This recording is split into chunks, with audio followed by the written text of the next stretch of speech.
നമസ്കാരം. Anger is not heroism.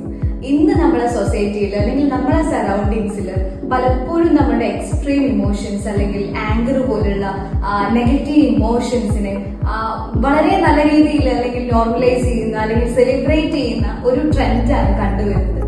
So നമ്മളൊന്ന് ആലോചിച്ച് നോക്കിക്കേ, നമ്മളുടെ ദേഷ്യം അല്ലെങ്കിൽ നമ്മളുടെ എക്സ്ട്രീം ഇമോഷൻസ് എക്സ്പ്രസ് ചെയ്യുന്ന സമയത്ത് അത് മേ ബി നമ്മളുടെ ഇമോഷൻസിന്റെ റിലീസിങ്ങോ അല്ലെങ്കിൽ നമ്മുടെ സ്ട്രെസ് റിലീസിങ്ങോ ഒക്കെ ആവാം.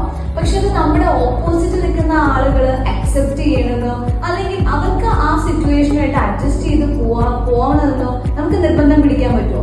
ഇല്ല. കാരണം ഓരോ ഇൻഡിവിജ്വൽസിനും അവരുടേതായ പെർസ്പെക്റ്റീവ്സ് ഉണ്ട്. പലപ്പോഴും പലപ്പോഴും കേട്ടുവരുന്ന ചില വേർഡ്സ് ആണ് കലിപ്പന്റെ കാന്താരി, വാശിക്കാരി, ദേഷ്യക്കാരൻ, അങ്ങനെയുള്ള പല വേർഡ്സും. പക്ഷെ അത് ഇന്നൊക്കെ മീഡിയാസിലൊക്കെ അതൊക്കെ വളരെ നല്ല ഒരു വേവില് അല്ലെങ്കിൽ നല്ല സെലിബ്രേറ്റ് ചെയ്ത് അല്ലെങ്കിൽ നല്ല അടിപൊളിയായിട്ടുള്ള വേർഡ്സ് ആയിട്ടാണ് പലപ്പോഴും ടാഗ് ചെയ്യാറുള്ളത്.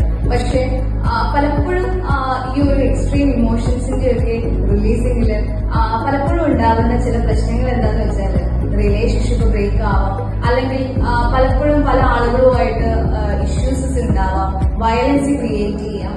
നമ്മളൊന്ന് ചിന്തിക്കാം, നമുക്ക് നമ്മുടെ ഇമോഷൻസിനെ കൺട്രോൾ ചെയ്യാൻ പറ്റുന്നില്ല എങ്കിൽ അല്ലെങ്കിൽ എക്സ്ട്രീം ലെവലിൽ നമ്മളത് എക്സ്പ്രസ് ചെയ്ത് പോകുന്നു എങ്കിൽ നമുക്കൊന്ന് ചിന്തിക്കാം, നമ്മുടെ ഇമോഷൻസ് ഔട്ട് ഓഫ് കൺട്രോൾ ആവുന്ന സമയത്ത് അല്ലെങ്കിൽ നമുക്ക് അതിനെ കൺട്രോൾ ചെയ്യാൻ പറ്റുന്നില്ല എങ്കിൽ നമ്മൾ നല്ലൊരു കൺസൾട്ടേഷൻ എടുക്കേണ്ട സമയമായിട്ടുണ്ട്.